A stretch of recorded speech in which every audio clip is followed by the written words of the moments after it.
welcome to the deep dive. Today, we're getting into something really quite charming, actually. The world of crochet flowers. Yeah, and our guide for this comes from some really interesting material shared by Annie Zhang. She's the CEO of Sweetie Gifts. Right. And Sweetie Gifts, they've been in the flower game for, what, 20 years? So Annie's got this great perspective looking at the U.S., Europe. Yeah, and connections in Asia, Australia too, gives her a pretty broad view. And what really jumped out from her insights was this underlying need, you could say, in the gift and retail world. Yeah, it seems businesses are always looking for something beyond the usual. Fresh flowers fade, preserved ones can be tricky, and the artificial ones, well, sometimes they lack that special something. Exactly. Annie's material really pointed to this gap, this need for something, I guess, unique, sustainable, but also really heartfelt. That's the key combo. So our mission here is to really unpack these yarn creations. What's the big deal? How are they actually made? Where are people using them? And, what are the real benefits? And we'll be leaning heavily on Annie's experience to paint that full picture for you. Okay, let's start with the basics then. When we say crochet flowers, what are we actually talking about? Okay, so fundamentally, they're handmade decorations. Someone takes yarn, uses a crochet hook, and loops it into these intricate flower shapes, like making a little rose or a daisy, but with yarn. Stitch by stitch. Okay, so instantly durability comes to mind. Unlike a real flower that's, on a timer. These are built to last. That's got to be a big part of the appeal, surely. Oh, absolutely. That non-wilting thing is, well, it's a major selling point, but it's more than just that. They're incredibly customizable, too. How so? Well, think color, size, even the exact type or style of flower. Annie's view is that this flexibility is why they're really taking off, in home decor, but especially for gifts. Right. They seem to fill that niche for something a bit different, something with staying power. Okay, let's talk more about the gifting side then. What's the sort of message behind giving a crochet flower? What does it symbolize? Yeah, this is where Annie's insights get really interesting. They tend to symbolize things like care, creativity, genuine craftsmanship. Because someone actually made it by hand. Exactly. Each one has that warm human touch, as she put it. You just don't get that same feeling from something churned out by a machine. There's a sense of intention there. That makes a lot of sense. It's like saying, I actually thought about this. Yeah. So why are businesses latching onto this for gifts? Well, it's that combination of sentimentality and, frankly, uniqueness. Annie mentioned they're popping up everywhere. The obvious ones like Valentine's Day, Mother's Day, but also things like Teacher Appreciation Week. Or imagine getting one as a favor at an event, or even a corporate giveaway. Yeah, much nicer than another pen. Right, it's memorable. And they're even being included in subscription boxes, those curated lifestyle kits. They add this nice, durable, pretty element. Okay, so we get the appeal. Now, how are these things actually made? Walk us through the process a bit. The basics are pretty simple, conceptually anyway. You need yarn, a crochet hook, and usually a pattern. A pattern to follow. Right. You generally start with a center point, maybe something called a magic ring or just a chain loop.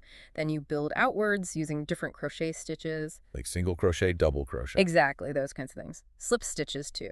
You use those to form the petals layer by layer, then you finish it off, maybe shape it a bit, weave in the ends. Sometimes people add wider stems or little embroidered details for extra realism. Wow, it sounds like making tiny yarn sculptures. Now, Annie mentioned Sweetie Gifts makes these at scale.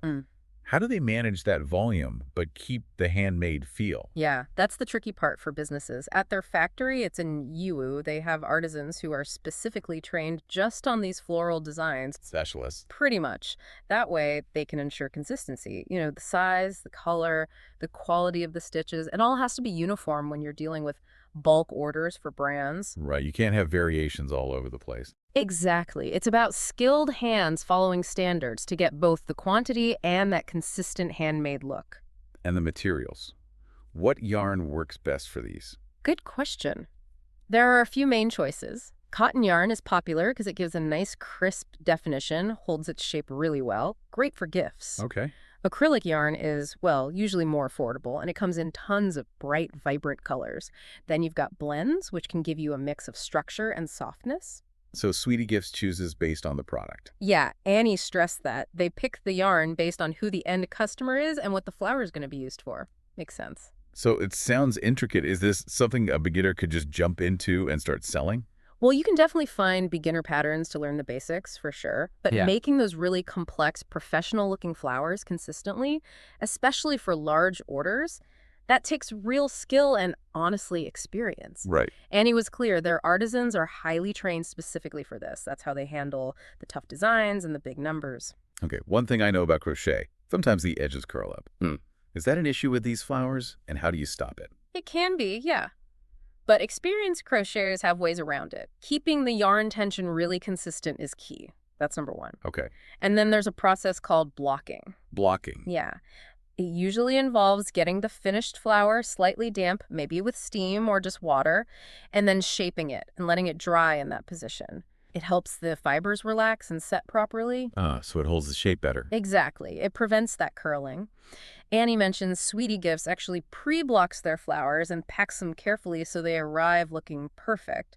Sometimes a tiny bit of starch might be used too for extra stiffness if needed. Got it. Okay, let's pivot a bit. What are the big advantages for a business that decides to use crochet flowers? Oh, there are quite a few actually. First off, zero maintenance. No water, no sunlight needed. That's a huge logistical win compared to fresh flowers. Then there's the sustainability aspect. They last basically forever, they can be reused, and the customization is massive. Shape, size, color. You can really match them to a brand's identity. And practically speaking, any other perks? Yeah, they're soft, they're safe. No sharp stems, no pollen for allergies. Plus, they're super lightweight, which makes packaging and shipping easier and cheaper. So highly giftable. Very much so. And, for brands that want to project this image of being thoughtful, maybe a bit eco-conscious, these kinds of products really align well with that story. So it's not just about giving the flower itself. Where else are these showing up? What are the uses? It's quite varied. Annie said they see them a lot as like little inserts in gift boxes. Adds a nice touch. Oh, that's a nice idea. Yeah, and in DIY craft kits too, they're also used just as home decor accents or even sewn onto clothes or bags as embellishments. Like little patches, but flowers. Kind of. And for promotional giveaways, they offer something more unique than the usual stuff. Annie even mentioned they're becoming a trendy alternative to, say, enamel pins or brooches. Interesting range. And out of all that, what's selling best for Sweetie Gifts? What are people actually buying most?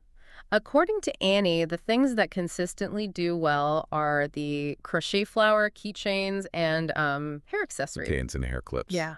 She thinks it's because they hit that sweet spot. They're affordable, but still feel unique and special. Good for impulse buys or little add-on gifts. That makes sense. A little bit of handmade charm that's easy to grab. Yeah. Okay, now for the person who receives one, how do you take care of it so it stays lovely? Good news is they're super low maintenance. Mostly just keep dust off them. A soft brush, like a clean makeup brush, works great. Or even a hairdryer on the cool, low setting, just gently blow the dust away. Okay, easy enough. The other main thing is to avoid getting them wet unnecessarily. So store them somewhere dry, just normal room temperature. If they get a little mark, usually just a gentle wipe with a damp cloth and maybe a tiny bit of mild soap is all you need. What if it needs more than a spot clean? Can you actually wash them? Annie advises against it unless it's really, really necessary. Dusting should be enough most of the time. But if you have to? If you absolutely have to, hand wash only. Use very mild, fragrance-free soap, think baby wash or something for wool. Be super gentle. And drying. Air dry completely. Yeah. Lay it flat, reshape it gently while it's damp. Absolutely no machine drying. The heat and pumbling would wreck it. Right, treat it gently. Okay, finally, let's circle back to Sweetie Gifts as a supplier. What makes them a go-to for businesses wanting these flowers? Well, Annie really highlighted their ability to handle bulk orders but still keep that handmade quality front and center. That comes down to their skilled artisans in Iwu. The specialists we talked about. Exactly. They also offer packaging that's eco-friendly and ready for gifting, which saves businesses hassle. Plus, they can do custom designs, specific flowers, colors, sizes for brands, events, holidays. That flexibility must be key. Hugely. And she mentioned their fast response times and reliable supply, which is crucial for retailers. The fact that they already work with major global brands kind of speaks for itself, really. Yeah, that's a strong track record. So wrapping this up, it really feels like crochet flowers hit this interesting intersection. You've got the charm of handmade, but also serious durability and amazing customization potential. Mm-hmm. They seem like a really adaptable and thoughtful option for all sorts of business needs, from gifts to decor to branding. It definitely tackles that initial challenge Annie talked about, providing a genuinely valuable, sustainable alternative in a market hungry for something unique and meaningful, moving beyond just fresh flowers. Precisely. And her perspective, coming from decades in the global flower industry, really adds weight to this trend. It's not just a fleeting craft fad. Absolutely. Okay, so here's something to leave you with. Seeing this rise in crochet flowers, driven by this desire for sustainable, meaningful gifts, Mhm. what other traditional crafts, ones we might think of as old-fashioned, could be poised for a similar comeback? Ooh, interesting question. Right. Or find completely new, innovative uses in today's market. It makes you think about the potential hidden in handcrafted skills, maybe moving way beyond how we traditionally see them. Lots to ponder there. Thanks for joining us for this deep dive.